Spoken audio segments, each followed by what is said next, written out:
This act of faith. What's going to happen? Will everything be okay? What can I do? In these days, we find ourselves too often stuck with these questions on repeat. What's going to happen? Will everything be okay? And what can I do?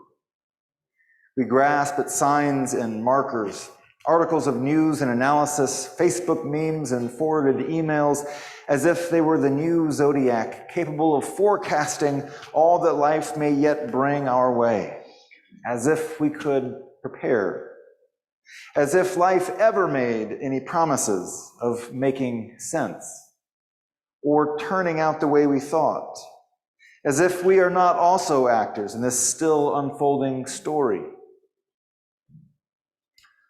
For this hour, let us surrender to the mystery, to release ourselves from the needing to know, the yearning to have it already figured out, and also the burden of believing that we either have all the control or that we have none.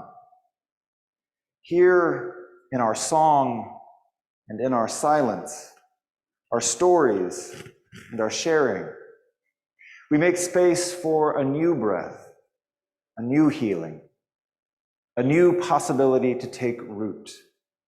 That is courage forged in the fire of our coming together and felt in the spirit that comes alive in this act of faith, that we still believe that a new world is possible, that we are creating it already, here and now.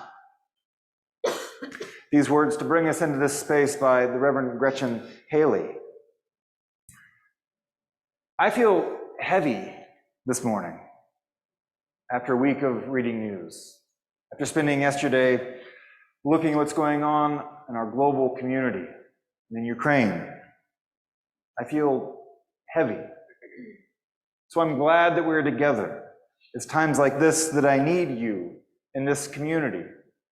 Because when we gather together, I see in our gathering care and compassion. I see in our gathering a hope for the future. I see in our gathering community. It feels good to be in community when I feel heavy. And so we welcome you here today, however it is you feel. Maybe you feel heavy, maybe you feel fantastic this morning because you've just been waiting for another snow and you get to sit in church and zone out for an hour and stare out the window. However it is you're arriving here this morning, we welcome you, whoever you are, however you are, whatever this life has brought you. We welcome you here into this community to be held and to be reminded of a world that we dream and hope for. And so we begin this morning by singing a hopeful song, Imagine by John Lennon. We assume that everyone kind of knows it. You can hum along or you can sing along. The song was written in 1971 by John Lennon. He was an imaginer of peace. He was a dreamer for sure.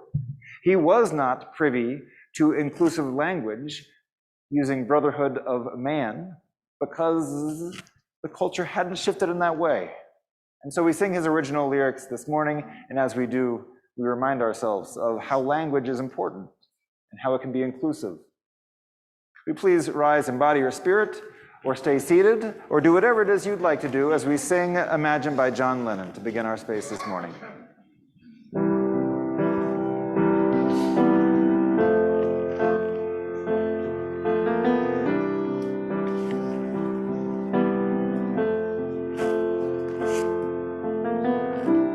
Imagine there's no heaven. It's easy if you try. No hell below.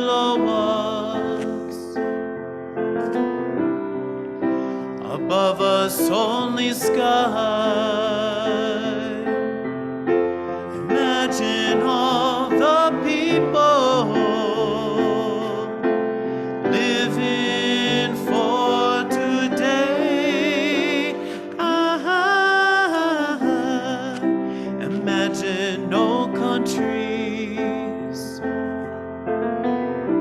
It isn't hard to do. Nothing to kill or die for, and no religion too. Imagine all the people living life in peace. You may say I'm a dreamer, but I'm not the only one. I hope someday you'll join us, and the world will be as one. Imagine no possessions. I wonder if you can. No need for greed or hunger. A brotherhood of man. Imagine all the people sharing all the world. You may say I'm a dreamer, but I'm not the only one. I hope someday you'll join us,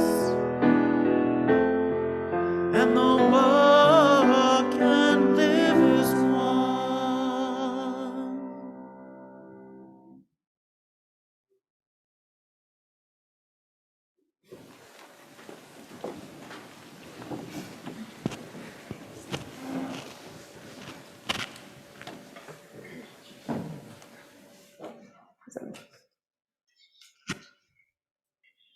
Today's chalice lighting words are by Reverend Molly Brewer. My beloved people, I cannot pretend, and so I will not tell you, that everything is okay right now, that there is no reason to be angry, that you must be optimistic or at peace. I cannot pretend these things, and so I will not tell you.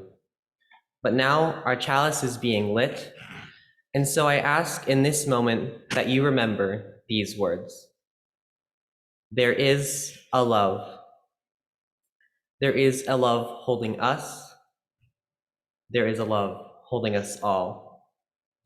By the light of our chalice, let us rest in this love.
Thank you, Robin, for sharing that wonderful reflection. Good morning, everyone. My name is Amy Brock, and I'm the Director of Religious Exploration for Children and Youth. And this month, we are exploring faith and how we can renew it. What is faith? It's such a big word. We talk about it and we use it, and we kind of know what it means, but what does it really mean? Well, there are 6 sources of our faith. And sometimes the stories in these sources can help us if we want to explore something, like faith itself. In the Bible, a teacher named Jesus often tells stories to help people understand things. And he told a short one in the book of Luke about a mustard seed. Have you ever seen a mustard seed before? It's really, really tiny. It's one of the smallest seeds. Someone had asked Jesus about the kingdom of God. They wanted to know what it was like.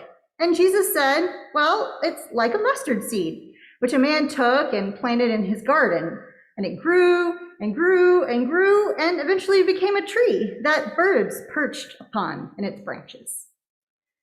But faith is kind of what happens after we plant something.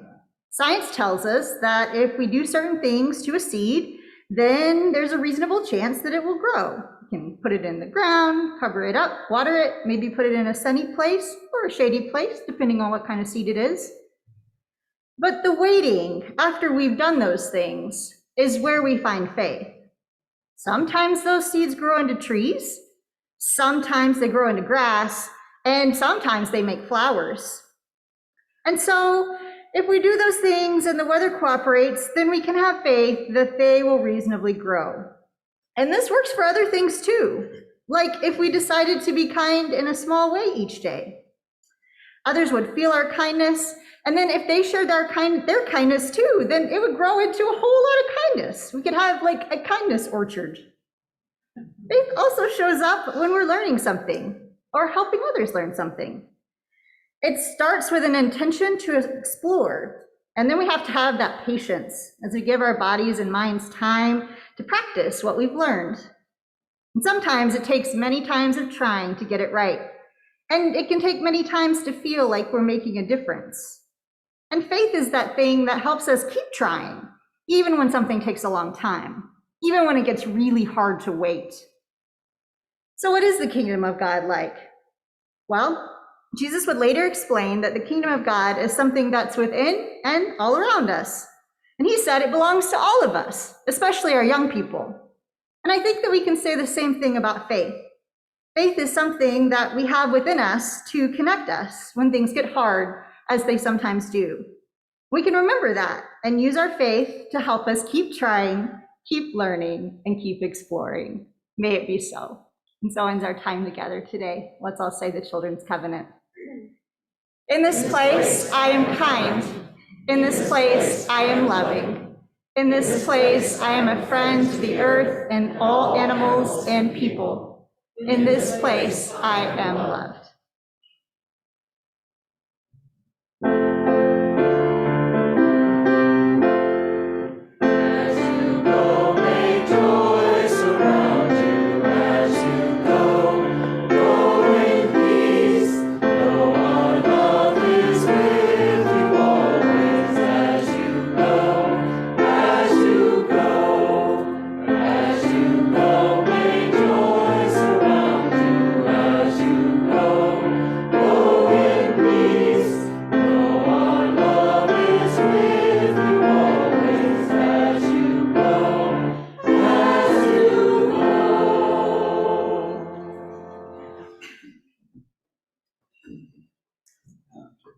This is a generous congregation. I know this because I've seen it time and time again. I know it because last year during our stewardship drive, we exceeded our stewardship goal during COVID when we were all isolated. I see it as we've already started to engage this year's stewardship drive. I see it in the Minister's Discretionary Fund, which enables me to help directly people in our community and then in the wider community when a need arises. I've seen it just last week. Our greater community collection was collected for the people of Warm Springs for water, life-sustaining and needed water. And this congregation throughout the week raised $2,600 for that purpose. This is a generous congregation. who knows that resources can do good in the world.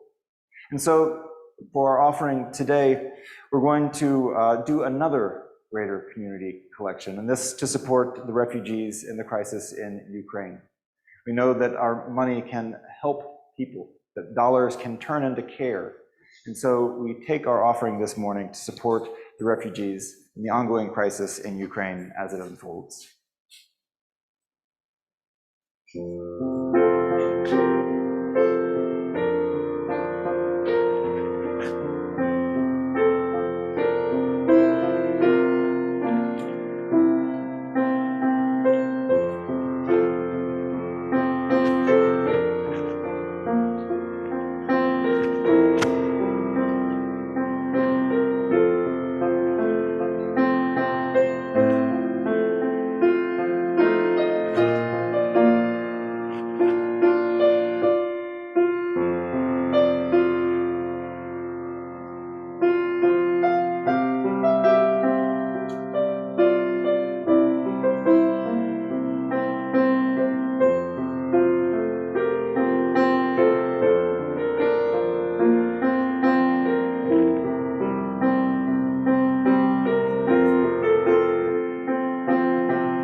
We're grateful for your offering. We trust that that will help. It will do something. Those funds will be added to $1,000 from the minister's discretionary to come from this fellowship to Caritas Ukraine. Our colleagues in Transylvania and Hungary have worked with this organization and suggested that this is a good organization that is on the ground and can provide direct relief to the refugees in Ukraine. Each week we share our joys and sorrows with one another. We know that each of us carries joys and sorrows in our own heart as we come here today, and this is a chance to share those with our wider community. If during the sharing of our written joys and sorrows, which are located on our kiosk or on a music stand outside that you can fill out each week to have read for the fellowship, you can also light a candle for a joy or a sorrow that you hold in your own heart today. Mark and Marilyn Steinberg have one of those great joys that's just easy to be infectious with. Mark and Marilyn Steinberg welcome our great-granddaughter, Juliet, to the world. She lives in Fresno, California, and we will get to meet her next month. And my guess is if you'd like to see pictures of Juliet, I know that Marilyn would all be just too happy to show them to you during coffee hour. I've seen Juliet. Very, very cute. Very cute.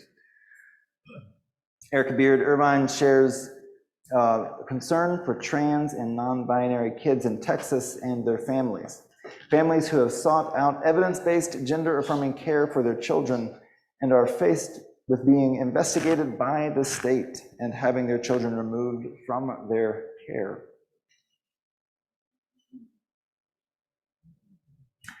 Heather McNeil shares that she is joyful that my brother Rod is here from Montana to help celebrate my 70th birthday. 70th birthday, get out of here. Just don't believe any of the stories he tells about me. So you can also see Rod at coffee hour for stories about Heather.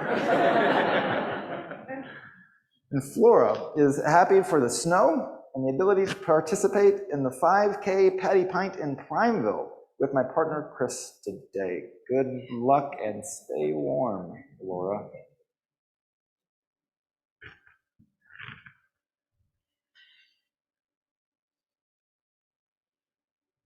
For our meditation today, we're going to sing together.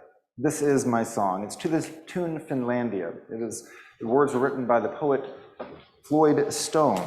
He was not a particularly religious man, but he wrote the words that he felt that the world needed to hear in that time. This is my song. Just remain seated and we'll just sing together.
I invite you to take a deep breath and let's share some silence together. Some sweet, healing, renewing silence. As our call to worship invited us to surrender into the mystery, to be held, to know that there is a love greater than us.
The Holocaust is a horrifying reminder of the tragic results of prejudice and hate toward other people.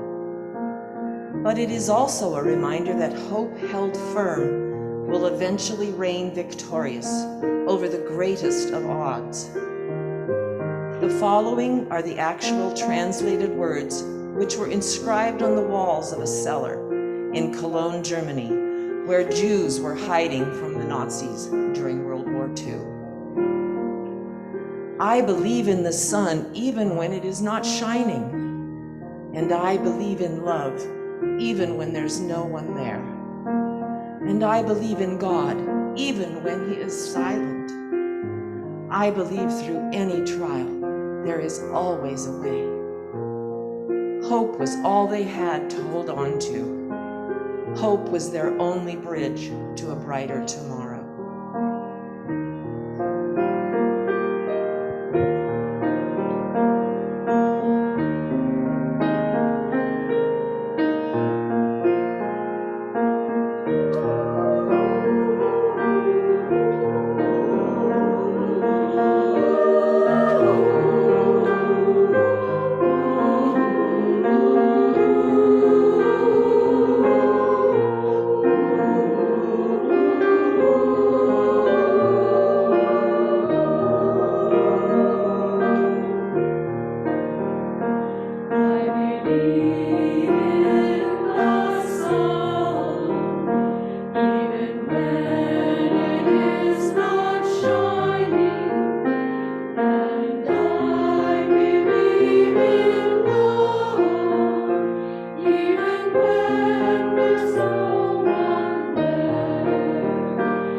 A Swiss newspaper in 1945 was the first to report this account of these words inscribed on a cellar wall in Cologne.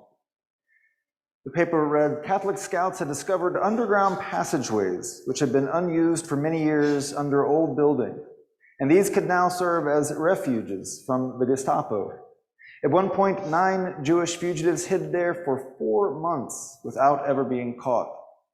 When I visited the shelter, I had the opportunity to see the emergency housing, fully equipped with a kitchen, bedroom, living room, radio, a small library, and oil lamps. Evidence of a stunning experience. Meals could only be prepared at night so as to not attract attention. Who would have noticed the smoke during the day? Food had to be supplied by friends who willingly gave up a portion of their rations to help those unfortunate people living for weeks in utter darkness."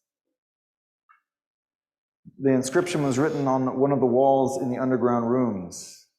"I believe in the sun, even when it's not shining."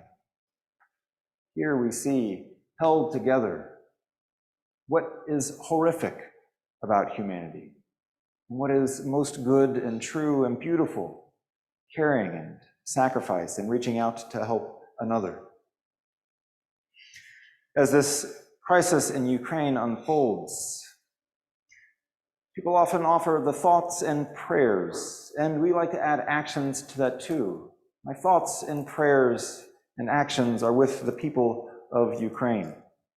We'll be exploring these thoughts and prayers and actions today through poetry, understanding that sometimes narrative words fall short for expressing what is inside. Heather McNeil will read Good Bones by Maggie Smith.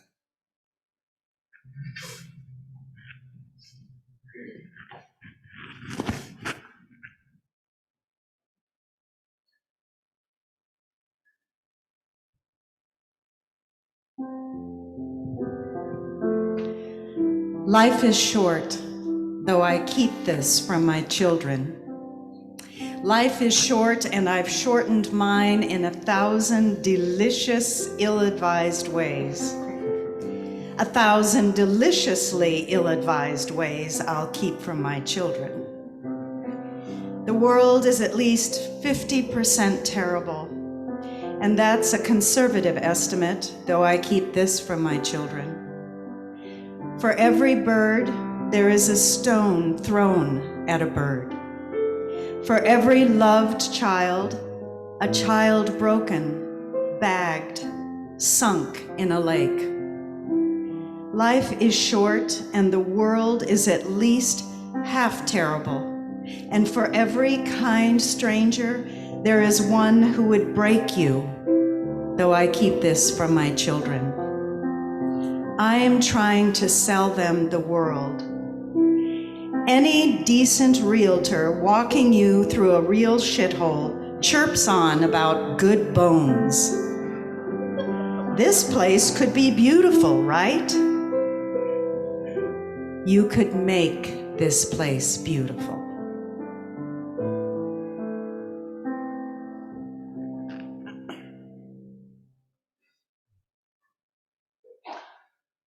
The radio was playing yesterday, and my daughter overheard something about the war in Ukraine, and she asked ever so innocently, "Is the war over yet?" I sighed and turned to her and said, No, it's not, honey. I'm afraid it's just beginning. We don't know how this will unfold.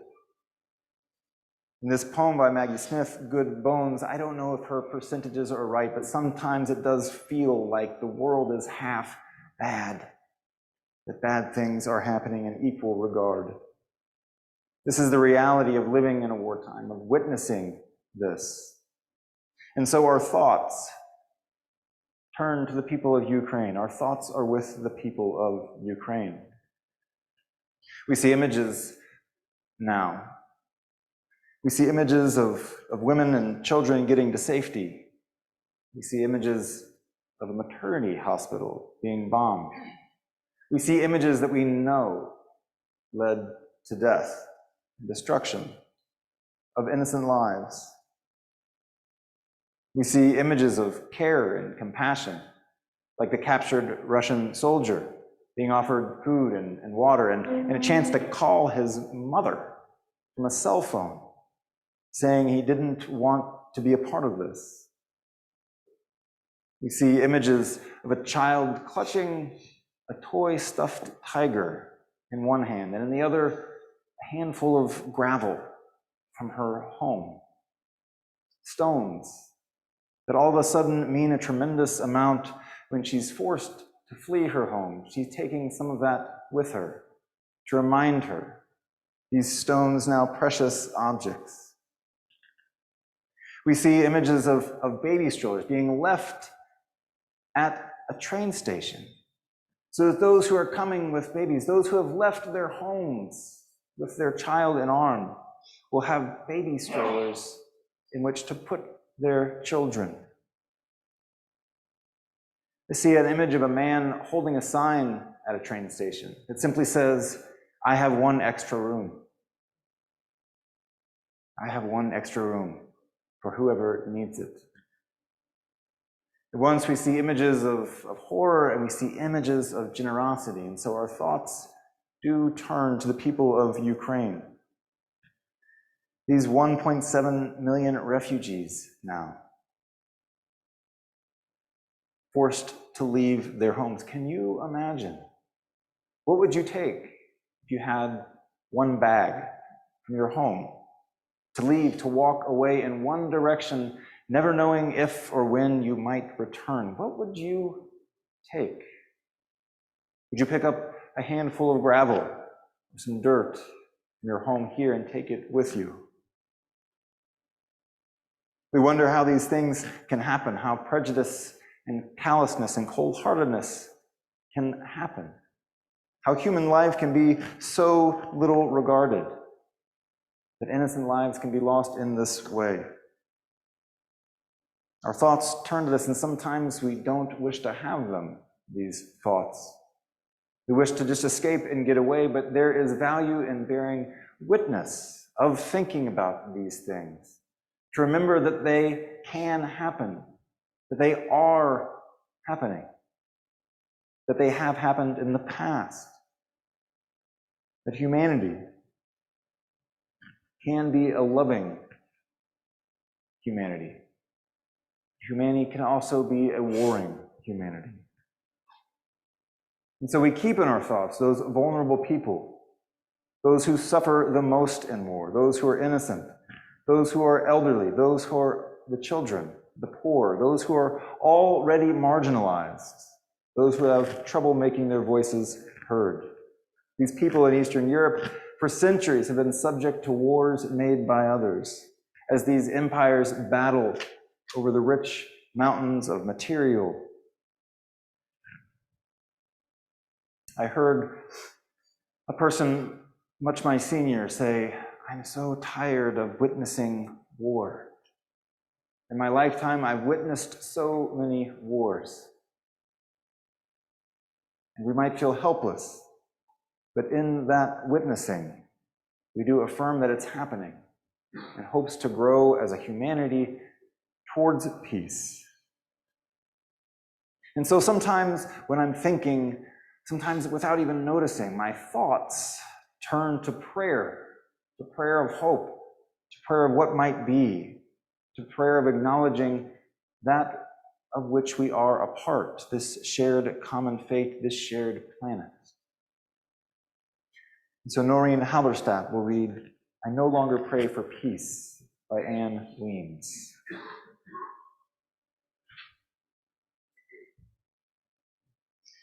On the edge of war, 1 foot already in, I no longer pray for peace. I pray for miracles.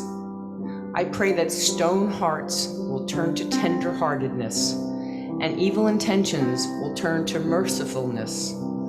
And with all the soldiers already deployed, will be snatched out of harm's way, and the whole world will be astounded on its knees. I pray that all the God talk will take bones and stand up and shed its cloak of faithlessness, and walk again in its powerful truth. I pray that the whole world might sit down together and share its bread and its wine. Some say there is no hope, but then I've always applauded the holy fools who never seem to give up on the scandalousness of our faith, that we are loved by God, that we can truly love one another. I no longer pray for peace. I pray for miracles.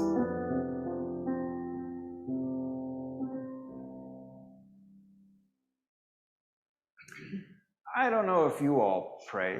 Maybe you do, maybe you don't. Prayer is one of those things that can get Unitarian Universalists a little perplexed. Sometimes we can define prayer in its lowest form possible. Perhaps we've heard too many prayers of petition and intercession that are self-serving or that we consider trivial. Anything that would be offered up to a God of this nature and a God that might answer, we might find that whole project limited and flawed. But for me, I don't find prayer about currying favor with a God. It's not about averting disaster or changing the course of history or the laws of nature.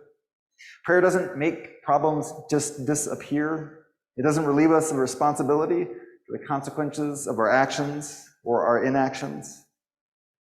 So what is prayer then, and why would I bother? For me, prayer is all about holding before my consciousness the relationships and those unifying threads that weave us all together in a common fabric, this interdependent web of existence of which we are all a part. In prayer, I try to be as honest and real about what I am, about where I am, about what I cherish as good and beautiful. You can pray sitting with your hands folded like this, staring at the heavens. You can pray kneeling with your head bowed. You can pray lying prostrate on the ground or rocking back and forth with your hands cupped like a lotus. You can pray walking or dancing or spinning like a top. You can pray the same words over and over and over again, or you can make it up each time as you go along. You can pray saying the words aloud, or you can say them silently in your head, or you can split the difference and mumble them, confusing those around you. You can pray with your eyes open or closed, your legs crossed, your feet on the ground. You can pray by lighting a candle. You can pray over a rosary or some beads. You can pray on the bus. You can pray at a stoplight. You can pray before you go to sleep at night. You can pray in the morning. You can pray before a meal. You can pray by saying thank you, thank you, thank you, thank you over and over again. I believe that each prayer is a movement towards love and compassion. Each of these prayers connecting us to our souls, binding us to what we cherish as good and true and beautiful. What I cherish as good and true and beautiful is wrapped up in love and life and creation and all these threads coming together to weave something that we are all a part of. When I hold that before my mind's eye and say words, it brings me as a piece more closely woven into that tapestry. So this is why I pray. Not because it fixes anything external, but it does do some work on my own soul and connection. Prayer is a lot like poetry. It seeks to find words to put to feelings and ideas in a different way, in a more spacious way, in an evocative way, a way that points to something that simply words on a page or words spoken might not. The poet and leader Margaret Wheatley in 2004 wrote a poem, I Want to Be a Ukrainian. 2004 was the Orange Revolution, and the Russians had rigged the election, and the person elected and was now the president was not the people's choice. And so the Ukrainian people in 2004 went into the streets en masse for 3 weeks straight. That's what Margaret Wheatley is writing about in her poem, I Want to Be a Ukrainian.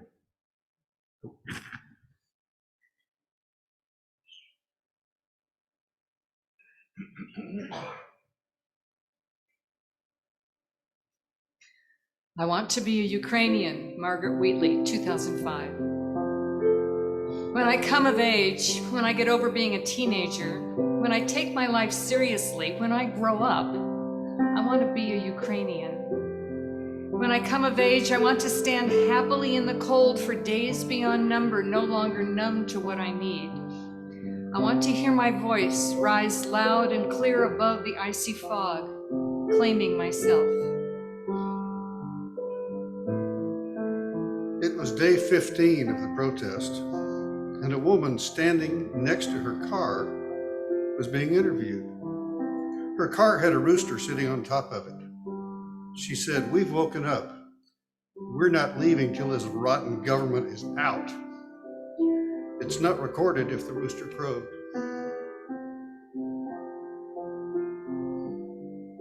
When I get over being a teenager, when I no longer complain or accuse, when I stop blaming everybody else, when I take responsibility, I will have become a Ukrainian. The Yushchenko supporters carried bright orange banners, which they waved vigorously on slim poles. Soon the protests began. The government sent in thugs, hoping to create violence. They also carried banners. Theirs were hung on heavy clubs that could double as weapons.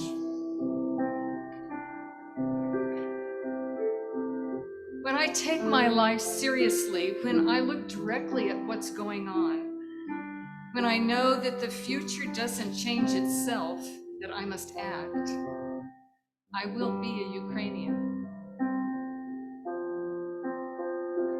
Protest that endures, Wendell Berry said, is moved by a hope far more modest than public success, namely, the hope of preserving qualities in one's own heart and spirit that would be destroyed by acquiescence. When I grow up and am known as a Ukrainian, I will move easily onto the streets, confident, insistent, happy to preserve the qualities of my own heart and spirit. In my maturity, I will be glad to teach you the cost of acquiescence, the price of silence, the peril of retreat. Hope, said Václav Havel, is not the conviction that something will turn out well, but the certainty that something makes sense regardless of how it turns out. I will teach you all that I have learned, the strength of fearlessness, the peace of conviction, the strange source of hope, and I will die well, having been a Ukrainian.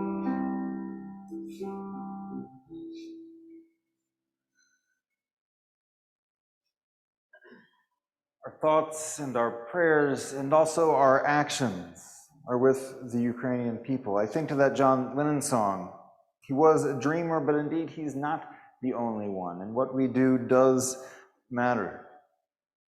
You know, in trying to figure out what we can do individually and collectively, it's clear that giving money right now is kind of one of the only things that I can actually do. It makes me feel a little helpless, but we can and did this morning give some money that helps real people, that puts real bandages on real wounds, that spill real blood from a real body. And then I have to face the reality that helplessness, feeling like that, is just a part of this. There's nothing that I can directly do to stop a bomb falling in Ukraine. And I have to accept that. I can't fix it as much as I would like to. You can pour out your Russian vodka if it makes you feel better. You can call your local representative to say that you support the refugees of Ukraine. But I don't pretend to know foreign policy, and I don't know what we're getting into, and I don't know what the best geopolitical move is here. We can all be careful to avoid believing or disseminating false information or fake news or disinformation. We can all resist assuming that all Russians and all Russian Americans agree with the choices of the Russian government and military. But for the most part, I have to do that hard spiritual work of just being with it. Brene Brown writes that I thought faith would say, I will take away the pain and the discomfort. But what it ended up saying is, I will sit with you in it.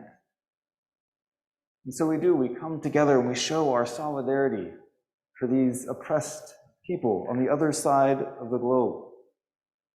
I see images on my phone interspersed in between cat videos of all things, back and forth, and it makes me feel off center that this could be happening right now.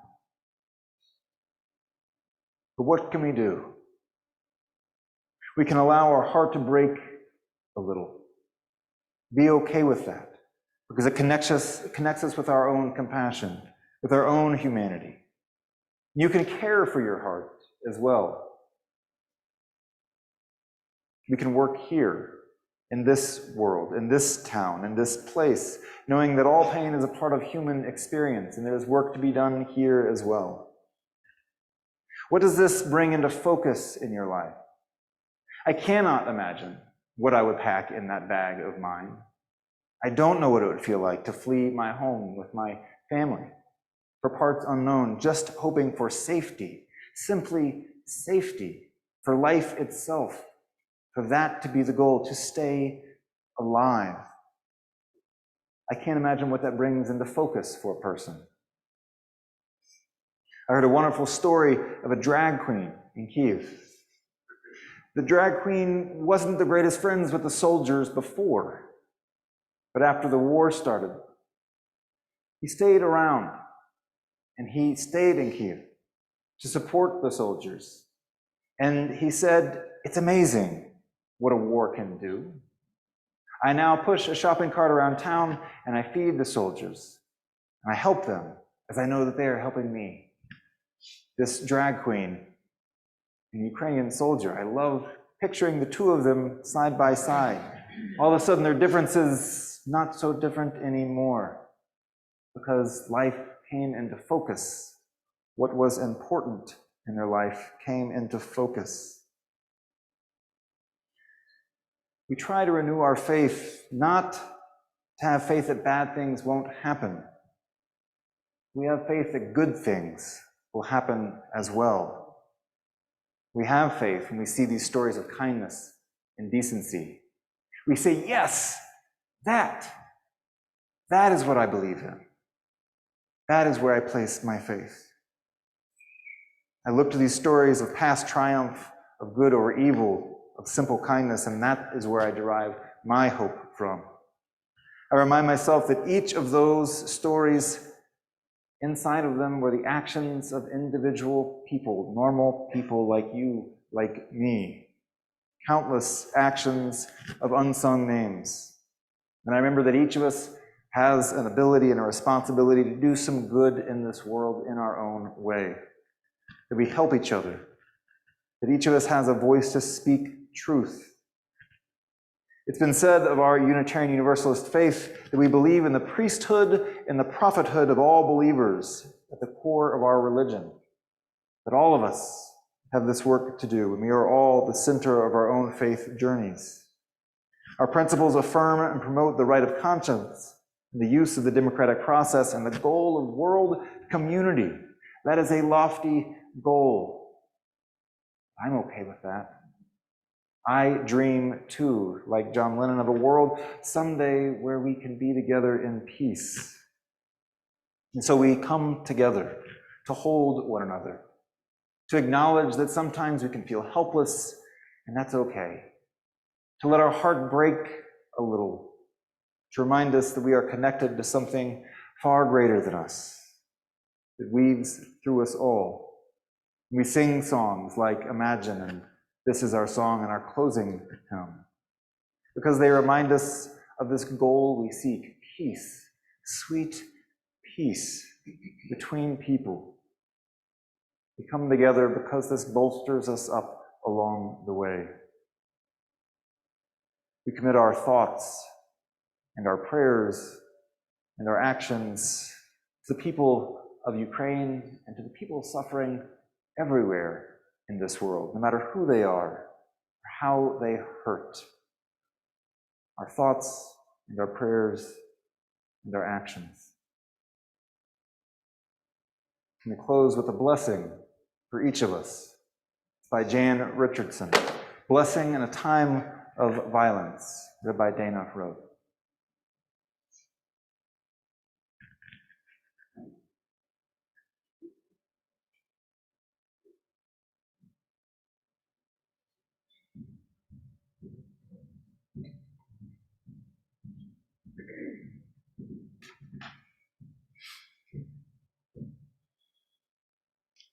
Blessing in a time of violence, which is to say, this blessing is always.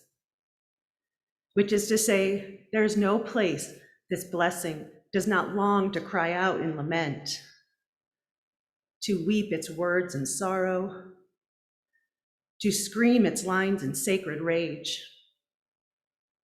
Which is to say, there is no day this blessing ceases to whisper into the ear of the dying, the despairing, the terrified.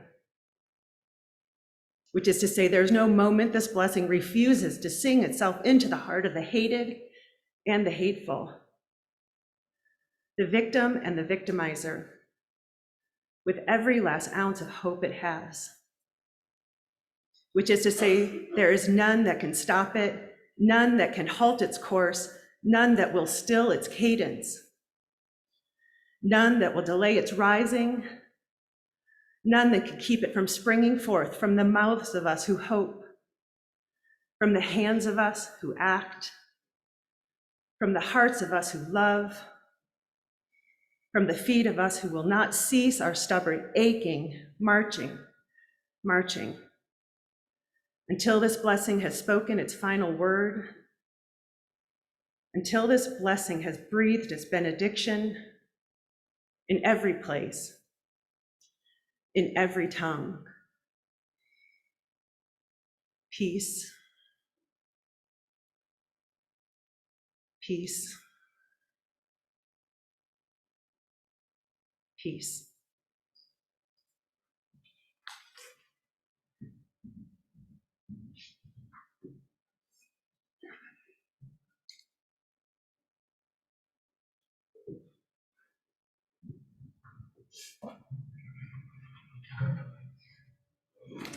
Will you please rise and body your spirit, if that is your choice, as we sing our closing hymn, For the Earth Forever Turning.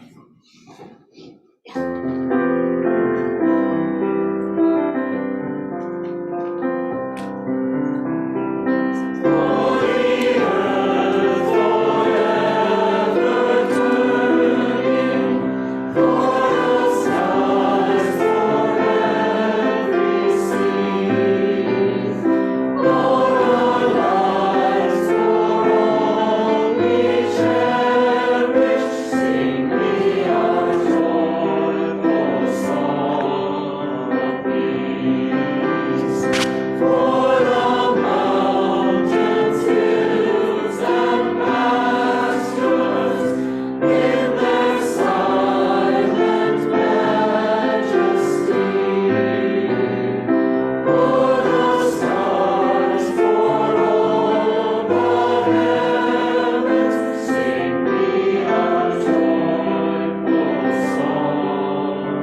be seated and we'll say together the covenant and promise of this congregation, what we hope to bring alive with and through and amongst each other here in this place.